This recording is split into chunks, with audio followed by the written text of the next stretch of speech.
Today in this class we will discuss on heat. Okay, chapter is heat. Heat ಅನ್ನೋ ಒಂದು ಚಾಪ್ಟರ್ನ ನಾವು ಇವತ್ತು ನೋಡ್ತಾ ಹೋಗೋಣ. 7th class heat. You know that woolen cloths are made from animal fibers. You also know that cotton cloths are made from plant fibers. ಈ ಒಂದು ಸೆಂಟೆನ್ಸಲ್ಲಿ ನಾವೇನು ತಿಳ್ಕೊಬೋದು ಅಂತಂದರೆ, ಉಲ್ಲನ್ ನಮಗೆಲ್ಲರಿಗೂ ಗೊತ್ತಿರುತ್ತೆ. ಉಲ್ಲನ್ ಕ್ಲಾತ್ಸ್ ಎದರಿಂದ ಆಗಿರೋದು ಅಂತಂದರೆ, source what is the source of woollen clothes? Animal ಫೈಬರಿಂದ ಬಂದಿರುವಂಥದ್ದು. Okay, next point, cotton clothes. Cotton ಎದರಿಂದ ಬರುತ್ತೆ? ಪ್ಲ್ಯಾಂಟ್ಸ್. ಇಟ್ಸ್ ಎ ಪ್ಲ್ಯಾಂಟ್ ಸೋರ್ಸಿಂದ ಆಗಿರುವಂಥದ್ದು. ಓಕೆ, ಇಷ್ಟು ಪಾಯಿಂಟು ನೋಟ್ ಮಾಡ್ಕೊಳ್ಳಿ. Next, we wear woollen clothes during winter when it is cold outside. Woollen clothes ಯಾವಾಗ ನಾವು ವೇರ್ ಮಾಡ್ತೀವಿ ಅಂತಂದರೆ ವಿಂಟರ್ ಸೀಸನಲ್ಲಿ, ವಿಂಟರಲ್ಲಿ ವೇರ್ ಮಾಡ್ತೀವಿ. Okay, woollen clothes keep us warm. ಇದು ಏನಕ್ಕೆ ಅಂತಂದರೆ because of it keeps warm ಆಗಿಡುತ್ತೆ ನಮ್ಮ body. Okay, keep warm. We prefer to wear light coloured clothes, cotton clothes when it is hot. ಇಲ್ಲಿ ನಾವು ಏನು ಮಾಡ್ತೀವಿ ಅಂತಂದರೆ ಲೈಟ್ ಕಲರ್ಡ್ ಕಾಟನ್ ಕ್ಲಾತ್ಸ್ನ ಸಮ್ಮರ್ ಟೈಮ್ನಲ್ಲಿ ಪ್ರಿಫರ್ ಮಾಡ್ತೀವಿ. ಯಾಕೆ ಅಂತಂದರೆ ಅದು ಬಿಸಿನ ಜಾಸ್ತಿ ರಿಫ್ಲೆಕ್ಟ್ ಮಾಡುತ್ತೆ ಯಾವ ಟೈಮ್ನಲ್ಲಿ? ಹಾಟ್, ಬಿಸಿ ಇದ್ದಾಗ.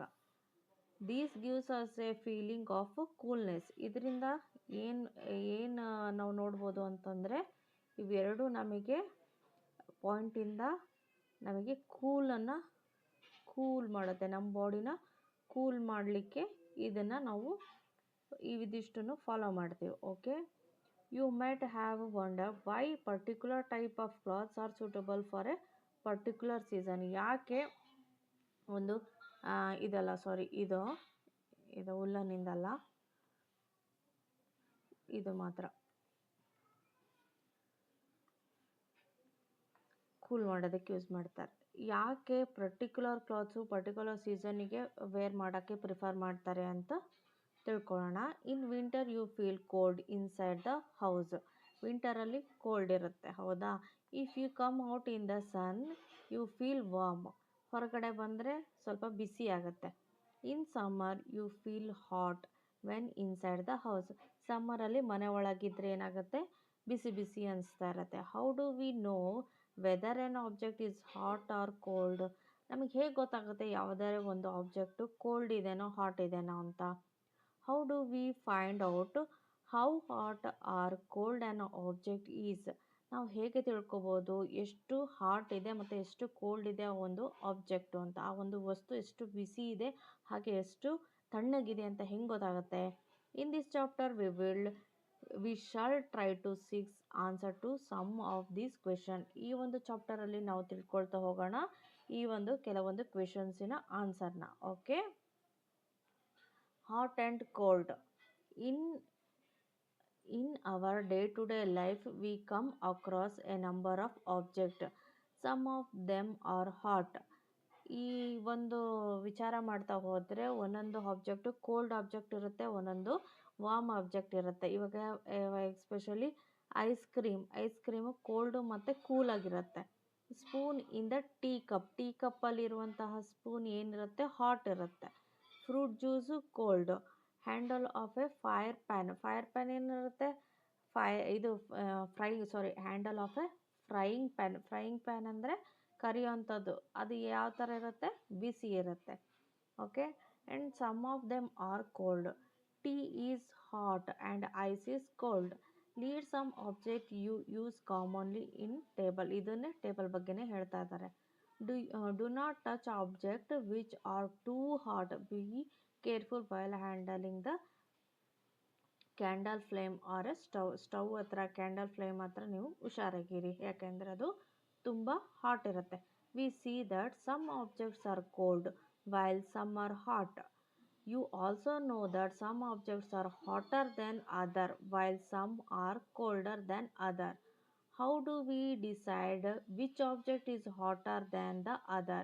We oftenly do it by touching the object. But is our sense of touch reliable? Let us find out.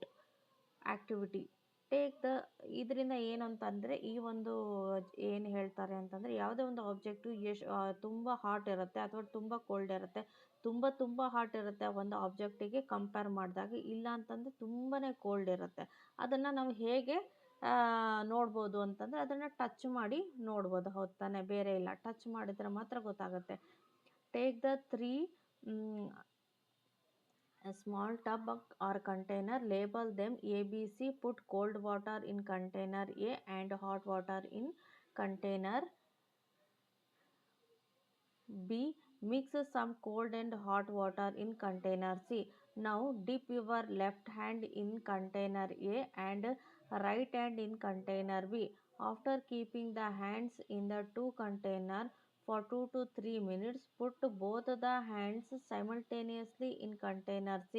Do both the hands get the same feeling? ಇಲ್ಲಿ ಏನು ಹೇಳ್ತಾರೆ ಅಂದರೆ 3 ಕಂಟೈನರ್ ಕೊಟ್ಟಿದ್ದಾರೆ. ಇಲ್ಲಿ ಎ ಕಂಟೈನರಲ್ಲಿ ಹಾಟ್ ವಾಟರ್ ಇರುತ್ತೆ, ಬಿಸಿ ನೀರಿರುತ್ತೆ.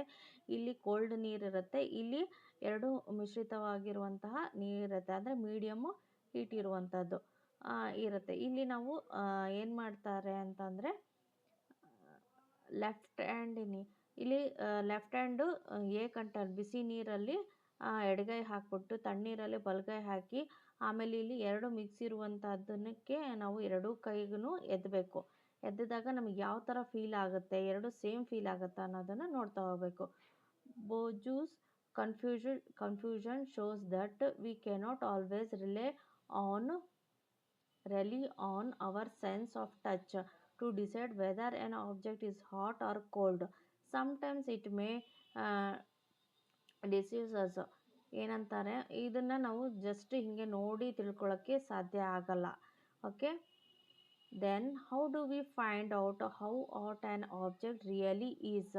ಯಾವ ಥರ ನಾವು ನೋಡ್ಬೋದು ಎಷ್ಟು ಆ ಒಂದು ವಸ್ತು ಎಷ್ಟು ಬಿಸಿ ಇದೆ ಅಂತ ಹೇಗೆ ನೋಡ್ಬೋದು? Reliable measure of the hotness of an object is its temperature. ಅಂದರೆ ಏನಂತಂದರೆ ಮೆಸರಬಲ್ ಹಾಟ್ನೆಸ್, ಎಷ್ಟು ಬಿಸಿ ಇದೆ ಅಂತ ನೋಡೋದಕ್ಕೆ ಏನಂತ ಕರೀತಾರೆ? ಟೆಂಪರೇಚರ್ ಅಂತ ಕರೀತಾರೆ. Temperature is measured by A device called thermometer. ಇಲ್ಲಿ ಇನ್ನೊಂದು ವರ್ಡು ನಮಗೆ ಸಿಕ್ತು, ಏನು ಅಂತಂದರೆ ದಟ್ ಈಸ್ ಟೆಂಪರೇಚರ್. ಟೆಂಪರೇಚರ್ ಅನ್ನೋದು ನಮಗೆ ಇಲ್ಲಿ ಸಿಕ್ಕಿದೆ ಅಲ್ವಾ? Important word temperature. ಟೆಂಪರೇಚರ್ ಅಂದರೆ ಏನು? ಯಾವುದೇ ಒಂದು ವಸ್ತು ಎಷ್ಟು ಹಾಟ್ ಇದೆ ಅಂತ ನೋಡುವಂಥದ್ದು. ಓಕೆ, ಅದಕ್ಕೇನಂತ ಕರೀತಾರೆ?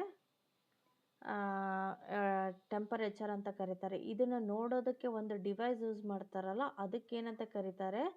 ಥರ್ಮೋಮೀಟರ್ ಅಂತ ಕರೀತಾರೆ. ಓಕೆ, ಥರ್ಮೋಮೀಟರ್ ಅಂತ ಕರೀತಾರೆ. ಇದು ಡಿವೈಸ್. ಇದು ಇಷ್ಟಂತೂ ಅರ್ಥ ಆಯ್ತು ಅಂದ್ಕೊಂಡಿದ್ದೀನಿ. Next, measuring temperature. Have you seen a thermometer? Recall that when you or someone else in your family had fever, the temperature were measured by the thermometer. ಇದು ನೋಡೋದಾದರೆ ನಿಮ್ಮ ಮನೆಯಲ್ಲಿ ಯಾರಿಗಾದರೂ ಫೀವರ್ ಬಂದಿದ್ದರೆ ಅವರು ಥರ್ಮೋಮೀಟರ್ ಯೂಸ್ ಮಾಡೋದನ್ನು ನೋಡಿರ್ತೀರ. The thermometer that measure our body temperature is called clinical thermometer. ಜ್ವರ ಬಂದಾಗ ಎಷ್ಟು ಜ್ವರ ಬಂದಿದೆ ಅಂತ ನೋಡುವಂಥದ್ದು ಯಾವುದರಿಂದ ನೋಡ್ತೀವಿ ಅಂತಂದರೆ ಅದು ಒಂದು ಡಿವೈಸಿಂದ ನೋಡ್ತೀವಿ, ಥರ್ಮೋಮೀಟರ್. ಅದಕ್ಕೆ ಏನಂತ ಕರೀತಾರೆ ಅಂದರೆ ಕ್ಲಿನಿಕಲ್ ಥರ್ಮೋಮೀಟರ್ ಅಂತ ಕರೀತಾರೆ. ಅಂದರೆ ಜ್ವರ ಬಂದಾಗ ಎಷ್ಟು ಜ್ವರ ಬಂದಿದೆ ಅನ್ನೋದನ್ನು ನೋಡೋಕ್ಕೆ ಯೂಸ್ ಮಾಡುವಂಥದ್ದು clinical thermometer. Hold the thermometer ಈ ಥರ ಇರುತ್ತೆ. Hold the thermometer in your hand and examine it carefully. ನಾವು ಕೈಯಲ್ಲಿ ಇಟ್ಕೊಂಡು ನೋಡಬೇಕು, ಆಮೇಲೆ ಅದನ್ನು ಅಬ್ಸರ್ವ್ ಮಾಡಬೇಕು. If you do not have a thermometer request a friend to share it with you. ನಿಮ್ಮ ಹತ್ರ ಥರ್ಮಾಮೀಟರ್ ಇಲ್ಲ ಅಂದರೆ ಬೇರೆಯವ್ರ ಹತ್ರ ಕೇಳಿ ನೋಡಿ. A clinical thermometer looks like that one shown in the figure. ಈ ಥರ ಕಾಣುತ್ತೆ. A clinical thermometer consist of A long narrow uniform glass tube. ಯಾವ ಥರ ಇರುತ್ತೆ ಅಂದರೆ ನ್ಯಾರೋ ಲಾಂಗ್ ಇರುತ್ತೆ, ನ್ಯಾರೋ ಇರುತ್ತೆ, ಹಾಗೆಯೇ ಯೂನಿಫಾರ್ಮ್ ಗ್ಲಾಸ್ ಟ್ಯೂಬ್, ಒಂದೇ ಅಳತೆಯಲ್ಲಿ ಇಲ್ಲಿ ತನಕ ಗ್ಲಾಸ್ ಟ್ಯೂಬ್ ಇರುತ್ತೆ. It has a bulb at one end. ಇಲ್ಲಿ ಏನಿರುತ್ತೆ ಅಂತಂದರೆ ಒಂದು ಬಲ್ಬ್ ಇರುತ್ತೆ. This bulb contains mercury. ಇಲ್ಲಿ ಮರ್ಕ್ಯೂರಿ ಇರುತ್ತೆ. Outside the bulb a small shining thread of mercury can be seen. ಹಾಗೆಯೇ ಇಲ್ಲಿ ಒಂದು ಮರ್ಕ್ಯೂರಿ ಸ್ಟ್ರಿಂಗ್ ಕೂಡ ಇರುತ್ತೆ. If you do not see the mercury thread rotate the thermometer a bit till you see it. You ಅಂದರೆ ನಮಗೆ ಅದು ಕಾಣಿಸ್ಲಿಲ್ಲ ಅಂದರೆ ಸ್ವಲ್ಪ ತಿರುಗಿಸ್ಬಿಟ್ಟು ನೋಡಬೇಕು, ಅವಾಗ ಕಾಣುತ್ತೆ. You will see find a scale on the thermometer. The scale we use is the Celsius scale indicated by C. ಇವಾಗ ನೋಡಿದ್ರಲ್ಲ, ಈ ಥರ್ಮಾಮೀಟರಲ್ಲಿ ಏನೇನು ಯೂಸ್ ಮಾಡ್ತಾರೆ, ಯಾವ ಮೆಟಲ್ ಯೂಸ್ ಮಾಡ್ತಾರೆ ಅಂತ ನೋಡಿದರೆ ಅಲ್ಲಿ ಯೂಸ್ ಮಾಡೋವಂಥದ್ದು ಮರ್ಕ್ಯೂರಿ ಯೂಸ್ ಮಾಡ್ತಾರೆ, ಮೆಟಲ್ ಆಗಿರುವಂಥದ್ದು. ಇದು ಇಂಪಾರ್ಟೆಂಟ್ ಪಾಯಿಂಟು. ಹಾಗೆಯೇ ನೋಟ್ ಮಾಡ್ಕೊಂಡೋಗಿ ಕೀ ಪಾಯಿಂಟ್ಸ್ ಎಲ್ಲ. ಅದು ಎಲ್ಲಿರುತ್ತೆ? ಬಲ್ಬಲ್ಲಿರುತ್ತೆ. ಬಲ್ಬಲ್ಲಿ ಇರುತ್ತೆ, ಒಂದು ಎಂಡಲ್ಲಿ, ಒಂದು ಸೈಡಲ್ಲಿ ಮಾತ್ರ ಇರುತ್ತೆ. ಇವೆಲ್ಲ ಕೀ ಪಾಯಿಂಟ್ಸು. ಆಮೇಲೆ ಇನ್ನೊಂದೇನು ಅಂತಂದರೆ ಇನ್ನೊಂದು ಸ್ಮಾಲು ಥ್ರೆಡ್ ಇರುತ್ತೆ, ಅದು ಕೂಡ ಮರ್ಕ್ಯೂರಿ ಶೈನಿಂಗ್ ಥ್ರೆಡ್ ಇರುತ್ತೆ. ಅದು ಕೂಡ ಯಾವುದರಿಂದ ಆಗಿರುತ್ತೆ? ಮರ್ಕ್ಯೂರಿಯಿಂದ ಆಗಿರೋದು. ನೆಕ್ಸ್ಟ್ ಪಾಯಿಂಟ್ ಏನು ಅಂತಂದರೆ scale, measuring scale. Measuring scale ಯಾವುದು ಯೂಸ್ ಮಾಡ್ತಾರೆ ಇಲ್ಲಿ ಅಂತಂದರೆ ಸೆಲ್ಸಿಯಸ್ ಯೂಸ್ ಮಾಡ್ತಾರೆ. ಅದನ್ನು ಯಾವ ಥರ ಇಂಡಿಕೇಟ್ ಮಾಡ್ತಾರೆ ಅಂದರೆ ಇಲ್ಲಿ ಸೆಲ್ಸಿಯಸ್ ಯೂಸ್ ಮಾಡ್ತಾರೆ. ಓಕೆ, ಸಿ ಮೇಲ್ಗಡೆ ಡಿಗ್ರಿ ಹಾಕಿರ್ತಾರೆ. A clinical thermometer reads temperature from 35 degree Celsius to 42 degree Celsius. ಇದು ತುಂಬಾ ಇಂಪಾರ್ಟೆಂಟು. ಇಲ್ಲಿ ಬರೀತೀನಿ.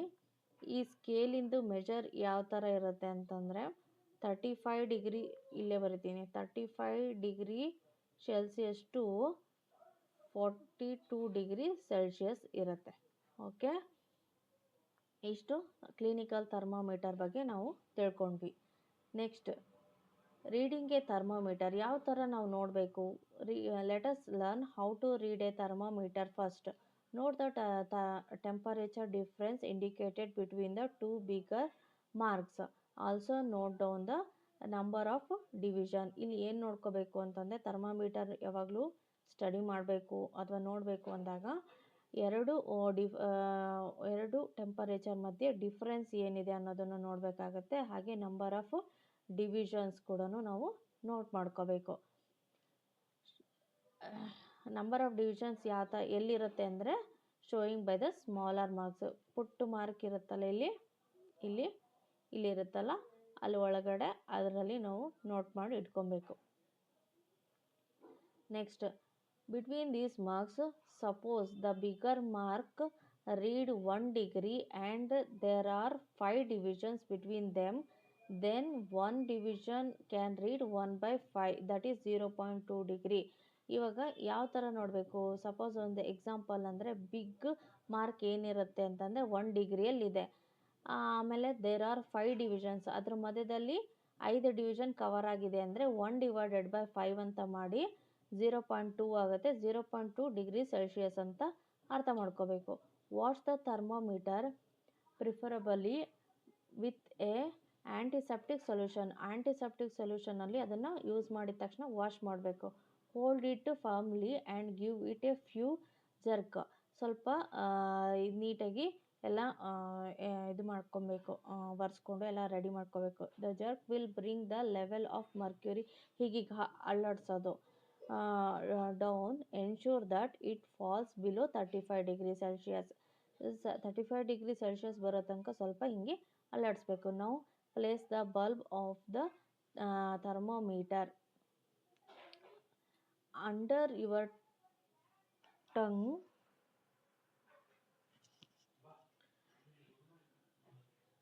After 1 minute, take the thermometer out.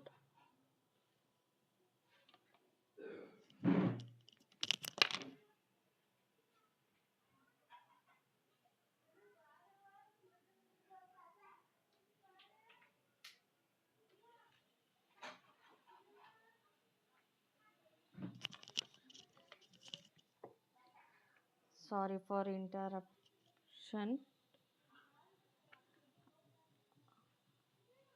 After 1 minute, take a thermometer out and note the reading. ಇದೇ ಥರನೇ ಪದೇ ಪದೇ ಮಾಡಬೇಕು. This is your body temperature. The temperature should always be stated with its unit ಸೆಂಟಿಗ್ರೇಡಲ್ಲೇ ಯಾವಾಗಲೂ ನೋಡೋದು.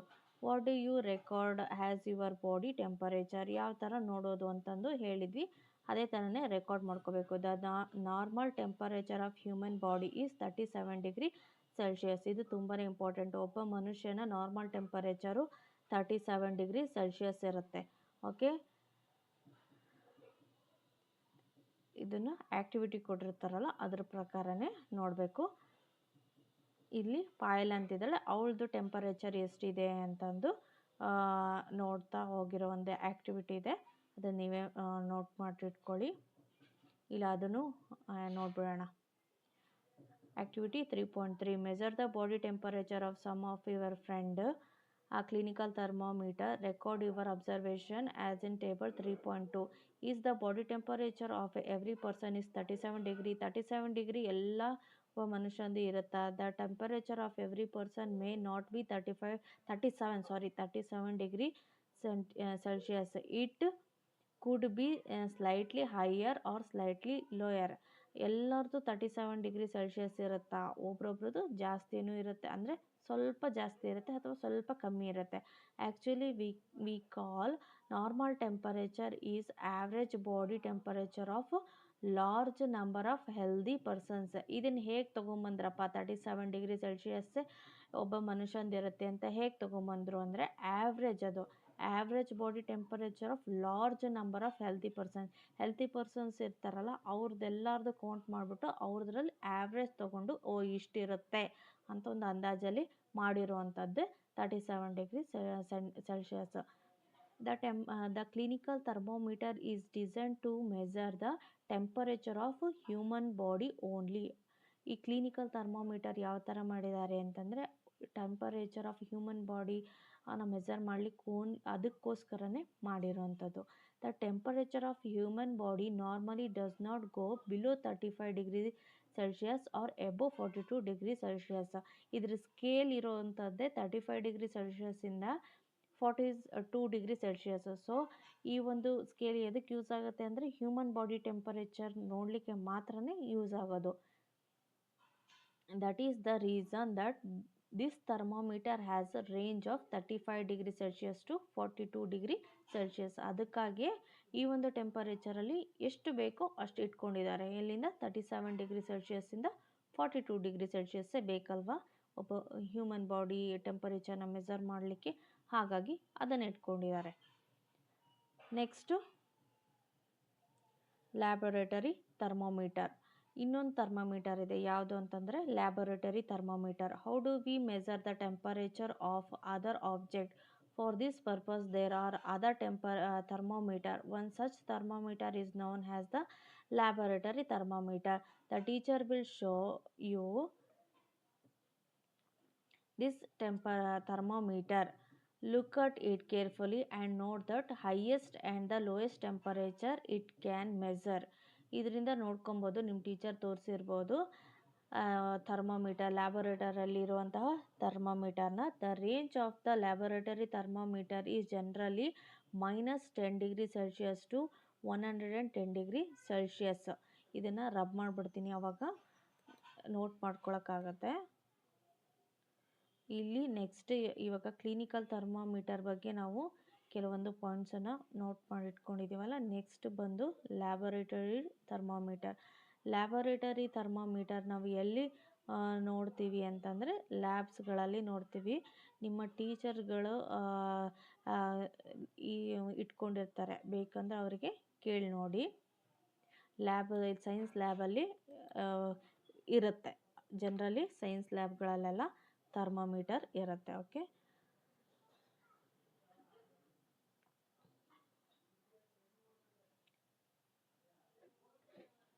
ಈ ಲ್ಯಾಬೊರೇಟರಿ ಥರ್ಮಾಮೀಟರ್ ಎಲ್ಲ ಏನು ಮಾಡ್ತಾರೆ ಅಂತಂದರೆ, ಅದಕ್ಕೆ ಇಂಪಾರ್ಟೆಂಟ್ ಪಾಯಿಂಟ್ ಏನು ಅಂತಂದರೆ,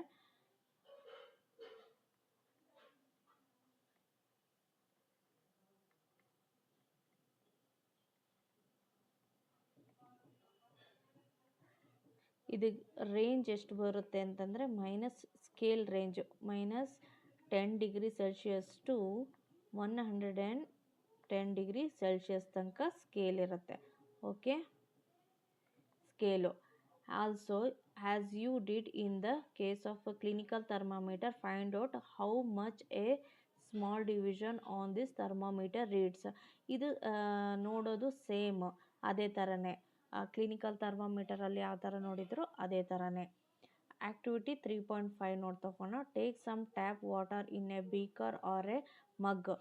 ಒಂದು ಬೀಕರ್ ಅಥವಾ ಮಗ್ಗಲ್ಲಿ ಟ್ಯಾಪ್ ವಾಟರ್ ತೊಗೋಬೇಕು. Dip the thermometer in a water so that the bulb is immersed in the water but does not touch the bottom or the sides of the container. ಕಂಟೈನರ್ಗೆ touch ಮಾಡಲಿಲ್ದಂಗೆ ಇದು ಈ ಥರ ಇರುತ್ತೆ. ಒಂದು ಬಕೆಟ್ ಅಂದ್ಕೊಳ್ಳಿ, ಈ ಥರ ಒಂದು ಬಕೆಟಲ್ಲಿ ವಾಟರ್ ಇರುತ್ತೆ. ಥರ್ಮಾಮೀಟರ್ನ ಈ ಥರ ಇಡಬೇಕಾಗತ್ತೆ. ಆಮೇಲೆ ಅದನ್ನು ಮೆಜರ್ ಮಾಡಬೇಕಾಗತ್ತೆ. ಎಷ್ಟು ಹಾಟ್ ಇದೆ ಅನ್ನೋದನ್ನು ನಾವು ಮೆಜರ್ ಮಾಡಬೇಕಾಗತ್ತೆ. ಓಕೆ, ಇಲ್ಲಿ ತೋರಿಸಿದಾರಲ್ಲ ಈ ಥರ ಇಡಬೇಕು. Note the reading. This is the temperature of water at the time. ಆಮೇಲೆ ಅದರದ್ದು ರೀಡಿಂಗ್ ತೊಗೊಂಡ್ಬಿಟ್ಟು ಅದರ ಟೆಂಪರೇಚರ್ನ ಕಂಡುಹಿಡಬೇಕು. Compare the temperature of water recorded by each student in the class. ಒಬ್ಬೊಬ್ಬರು ಸ್ಟೂಡೆಂಟ್ ಒಂದೊಂದು ರೆಕಾರ್ಡ್ ಮಾಡಿರ್ತಾರಲ್ಲ ಅದನ್ನು ಕಂಪೇರ್ ಮಾಡಬೇಕು. There are variation in the reading ಏನಾದರೂ ಚೇಂಜ್ ಆಗಿದೆಯಾ ಅಂತ ಚೆಕ್ ಮಾಡಬೇಕು. Next activity 3.5 take some hot water in a beaker or a mug. ಇಲ್ಲಿ ತಣ್ಣ ನೀರು ಟ್ಯಾಪ್ ವಾಟರ್ ತೊಗೊಂಡಿದ್ವಲ್ಲ, ನೆಕ್ಸ್ಟ್ ಏನು ಮಾಡಬೇಕು, ಹಾಟ್ ವಾಟರ್ ತೊಗೊಳ್ಬೇಕು. Dip the thermometer in a water, wait till the mercury thread becomes steady and note the temperature. ಅದೇ ಥರನೇ process ಮಾಡಬೇಕು. ಆ ಮರ್ಕ್ಯುರಿ ಥ್ರೆಡ್ಡು ನೀಟಾಗಿ ನಿಲ್ಲೋ ತನಕನೂ ಕಾದಿದ್ದು ರೀಡಿಂಗ್ನ ಬರ್ಕೋಬೇಕು. ಆಮೇಲೆ observe carefully what happen now. ಆಮೇಲೆ ನೋಡ್ಕೊಬೇಕು. ನೋಟ್ ಮಾಡಿಕೊಂಡು ಅದರ ರಿಸಲ್ಟ್ ಕೂಡ ಕಂಪೇರ್ ಮಾಡಬೇಕು. Next, obviously it is not a convenient to use the laboratory thermometer for this purpose. ನಮ್ಮ ಬಾಡಿ ಟೆಂಪರೇಚರಿಗೆ ಈ ಒಂದು ಲ್ಯಾಬೊರೇಟರಿ ಥರ್ಮಾಮೀಟರನ್ನು ಯೂಸ್ ಮಾಡ್ಬೋದಾ ಅಂತಂದರೆ ಪ್ರಿಫರಬಲಿ ನಾಟ್. ಇದನ್ನು ನೋಡಲಿಕ್ಕೆ ಆಗಲ್ಲ. ಯಾಕೆ? Why does the mercury not fall or rise in the clinical thermometer when taken out of the mouth. ಇವಾಗ ಇವೆರಡಕ್ಕೂ ಕಂಪೇರ್ ಮಾಡೋದಿದ್ರೆ ಈ ಲ್ಯಾಬೊರೇಟರಿ ಥರ್ಮಾಮೀಟರ್ ಏನು ಮಾಡುತ್ತೆ ಅಂತಂದರೆ ಆದ ತಕ್ಷಣ ಡೌನ್ ಆಗಿಬಿಡುತ್ತೆ. ಬಟ್ ಕ್ಲಿನಿಕಲ್ ಥರ್ಮಾಮೀಟರಲ್ಲಿ ಆ ಥರ ಆಗಲ್ಲ. ಒಂದು ಮರ್ಕ್ಯುರಿ ಥ್ರೆಡ್ ಹಿಂಗೆ ಹೋದ ತಕ್ಷಣ ಮತ್ತೆ ಡೌನ್ ಬರಲ್ಲ. ಯಾಕೆ ಅಂತ ನೋಡೋದಾದರೆ, observe a clinical thermometer again. Do you see nick near the bulb. ಇಲ್ಲಿ ಏನಾದರೂ ಒಂದು ಇಲ್ಲಿರುತ್ತೆ, ಈ ಥರದ್ದು ಇರುತ್ತೆ, ಸ್ಲಿಂಟ್ ಆಗಿರುತ್ತೆ. ಹಾಗಂದ್ರೆ ಏನು? ನಿಕ್ ಅಂದ್ರೇನು? ನಿಕ್ ಅಂದರೆ ಏನಕ್ಕೆ ಯೂಸ್ ಮಾಡ್ತಾರೆ? It prevent mercury level from falling of its own. Clinical ಥರ್ಮಾಮೀಟರಲ್ಲಿ ನಿಕ್ ಅಂತ ಒಂದಿರುತ್ತೆ. ಅದು ಏನು ಮಾಡುತ್ತೆ ಅಂತಂದರೆ ಮರ್ಕ್ಯುರಿ ಡೌನ್ ಹೋಗಲಿಕ್ಕೆ ಅದು ತಡೆಯುತ್ತೆ. Okay, there is a lot of concern over the use of mercury in the thermometer. Mercury is a toxic substance and is very difficult to dispose of. If a thermometer breaks these days, the digital thermometers are available which do not use mercury. ಈ ಇತ್ತೀಚಿನ ದಿನಗಳಲ್ಲಿ Mercury ಇಲ್ಲದೆ ಇರುವಂಥದ್ದು digital thermometer ಬಂದಿದೆ. ಯಾಕೆ ಈ ಥರ use ಮಾಡ್ತಾ ಇದ್ದಾರೆ ಅಂದರೆ, ಈ ಒಂದು ಮರ್ಕ್ಯುರಿ ಇರೋಂಥದ್ದು ಥರ್ಮಾಮೀಟರ್ನ ಒಡೆದೋಗ್ಬಿಡ್ತು ಅಂದರೆ ಈ ಮರ್ಕ್ಯುರಿನ ಡಿಸ್ಪೋಸ್ ಮಾಡೋದು ತುಂಬಾ ಕಷ್ಟ. ಹಾಗಾಗ್ಬಿಟ್ಟು ಏನು ಮಾಡ್ತಾರೆ ಅಂತಂದರೆ ಇದು ಏನಂತಂದರೆ ಅದನ್ನು ಡಿಸ್ಪೋಸ್ ಮಾಡೋದು ಕಷ್ಟ ಅಂತ ಹೇಳ್ಬಿಟ್ಟು ಈ ಒಂದು ಡಿಜಿಟಲ್ ಥರ್ಮಾಮೀಟರ್ನ ಯೂಸ್ ಮಾಡ್ತಾರೆ. ಓಕೆ, ಇಷ್ಟು ತನಕ ಈ ಒಂದು ಕ್ಲಾಸಲ್ಲಿ ನೋಡಿದ್ವಿ. ನೆಕ್ಸ್ಟ್ ಕ್ಲಾಸಲ್ಲಿ ನೆಕ್ಸ್ಟ್ 3.4 ನೋಡ್ತಾ ಹೋಗೋಣ. Thanks for watching. ಬಾಯ್.